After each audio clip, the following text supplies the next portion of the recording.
అందరికీ శుభోదయం. మరి ఇవాళ టమాటా ఊరగాయ ఈజీగా ఎలా పెట్టుకోవాలో చూద్దాం. ఎండబెట్టే పని లేకుండా అన్నీ రెడీగా ఉంటే 1 గంటన్నరలో టమాటా ఊరగాయ ఎట్ట పెట్టాలో చూద్దాం. సో దీనికి పెద్ద పెద్ద టమాటాలు కొంచెం గట్టిగా ఉండేవి, ఎర్రగా మాగినవి తీసుకొని బాగా కడిగి తుడిచేసి ఫ్యాన్ కింద ఒక 10 నిమిషాలు ఆరబెట్టుకోవాలి. ఆ తుడిమి దగ్గర ఉండే తెల్లగా ఉండే పోర్షన్ తీసేసి టమాటా ముక్కలు పెద్ద పెద్దవిగా కట్ చేసుకోవాలి. 4 భాగాలు చేసుకుంటే సరిపోతుంది. ఇలాగా మొత్తం టమాటాలు నీట్గా కట్ చేసుకోవాలి. నేనైతే ఒక 2 కేజీలు తీసుకున్నాను. 2 కేజీలు ఇలాగ బాగా వచ్చినాయి, ఎర్రగా బాగా పండినాయి, గట్టిగా ఉన్నాయి. సో వీటిని కుక్కర్లో వేసేసుకోవాలి. నేను 3 లీటర్స్ కుక్కర్లో వేసేసాను. సో నిండుగా వచ్చేస్తాయి. మొత్తం ముక్కలు కుక్కర్లో వేసేసి గ్యాస్కెట్ పెట్టి మూత పెట్టేసి ఒక 3 నిమిషాలు మీడియం ఫ్లేమ్లో ఉంచాలి. టమాటా ఊరగాయ అంటే జ్యూస్ చాలా ఎక్కువగా వస్తుందండి. ఎండబెట్టకుండా అది ఎలా ఎగిరించుకుని చేయాలో చూద్దాం. ఈలోపు చింతపండుని గింజలు పుల్లలు లేకుండా ఏర్పరచుకోవాలి. 3 నిమిషాల తర్వాత విజిల్ లిఫ్ట్ చేసి మూత తీసి చల్లారాక మూత తీసేసి దానిలోకి మనం తీసి పెట్టుకున్న చింతపండుని పెట్టేయాలి. ఒక 100 గ్రాముల చింతపండు సరిపోతుంది. దీనికి దగ్గర పెద్ద బెల్లం ముద్దంతో కావాల్సి వస్తుంది. 2 కేజీలకి చింతపండుని దానిలో పెట్టాక దానిలో ఊరిన ఊటని మనం పక్కకు తీసుకోవాలి. లేదంటే కుక్కర్ విజిల్తో పాటు జ్యూస్ అంతా కూడా బయటికి చిమ్మేస్తుంది. స్టవ్ మీడియం ఫ్లేమ్లోనే పెట్టుకోవాలి. వేడికి టమాటా రసం అంతా అడుక్కి చేరుంటుంది. ఆ టమాటా రసం దగ్గర ఒక గ్లాస్ పైన ఉంటుంది. అది పక్కకి తీసేసుకుని మళ్ళీ మూత పెట్టేసి ఒక 3-4 విజిల్స్ రానివ్వచ్చు. చిన్న కుక్కరే కాబట్టి తొందరగా వచ్చేస్తాయి విజిల్స్. సో విజిల్స్ వచ్చిన తర్వాత చల్లారాక ఇలా ఉంది పరిస్థితి. లోపల బాగా మెత్తగా కుక్ అయిపోయినాయన్నీ. సో వీటిని ఒక బుట్ట గిన్నె వేసి దానిలో మొత్తం వడగట్టుకోవాలి. వడుపుల గిన్నె వేసుకుని వడుపుల గిన్నెలోకి వేసి వడగట్టేసుకోవాలి. మొత్తం టమాటా చింతపండు అంతా కూడా నీళ్ళు లేకుండా నీట్గా వడగట్టుకోవాలి.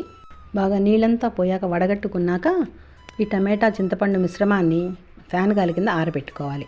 ఈ పెద్ద ప్యాన్లో వేసుకున్న టమాటా జ్యూస్ని టమాటా చింతపండు రసం అది వడగట్టిన టమాటా చింతపండు జ్యూస్ దగ్గర 600 ml ఉంటుంది. 3 గ్లాసుల పైన. దీన్ని ఒక మందపాటి ప్యాన్లో వేసి వేడి మీద బాగా మధ్యలో కలుపుతూ ఎగరనివ్వాలి. ఈ ఎగిరిన మిశ్రమం అర్ధ గ్లాస్ అయ్యేంత వరకు ఎగరించుకోవాలి. దగ్గర ఒక 45 minutes టైం పడుతుంది. అది ఎగిరేలోపు మనం ఈ టమాటాలను చల్లారబెట్టుకుని ఈ చల్లారిన టమాటా చింతపండు మిశ్రమాన్ని మిక్సీ జార్లో వేసుకుని మెత్తగా మిక్సీ పట్టేసుకోవచ్చు. ఒక 2 సార్లు విప్ చేస్తే చాలు, బాగా మెత్తగా అయిపోతుంది. 2 వాయిలుగా మిక్సీ పట్టి ఈ టమాటా చింతపండు గుజ్జంతా రెడీగా పెట్టుకోవాలి.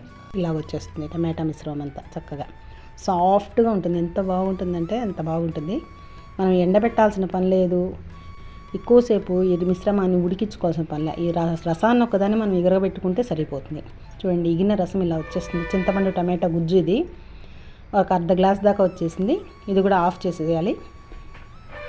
దాని కింద కూడా ఆఫ్ చేసి చల్లారనివ్వాలి.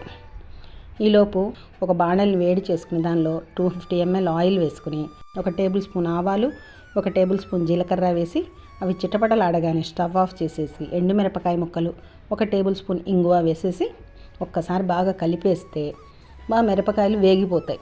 స్టవ్ ఆన్లో పెట్టి వేసామంటే మిరపకాయలు మాడిపోతాయి, నల్లగా అయిపోతాయి, మంచి రంగు ఉండదు. అందుకని చెప్పేసి ఆఫ్ చేసి వేసుకోవాలి.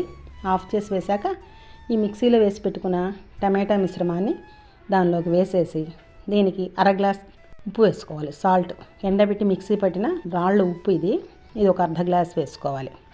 ఉప్పు వేసి కలిపామంటే తొందరగా మనకి రంగు వచ్చేస్తుంది, తొందరగా కుక్ అయిపోతుంది. టమాటా మిశ్రమం అంతా బాగా కుక్ చేసేసుకుని టమాటాలోంచి ఇలాగ ఆయిల్ సపరేట్ అయ్యేంత వరకు మనం కుక్ చేసుకోవాలి. ఈ మిశ్రమాన్ని వేయగానే టమాటా గుజ్జు నూనెలో వేయగానే కలవదు, మనం బాగా కలపాలి. కలిపిన తర్వాత మళ్ళీ కుక్ అయిన తర్వాత మళ్ళీ ఆయిల్ సపరేట్ అవుతుంది. ఇలా ఆయిల్ సపరేట్ అయిన దాన్ని తీసుకొచ్చుకొని మనం దానిలోకి ఈ చింతపండు గుజ్జు ఉంది కదా, ఒక అర్ధ గ్లాస్ చింతపండు గుజ్జు అది వేసి కలుపుకోవాలి.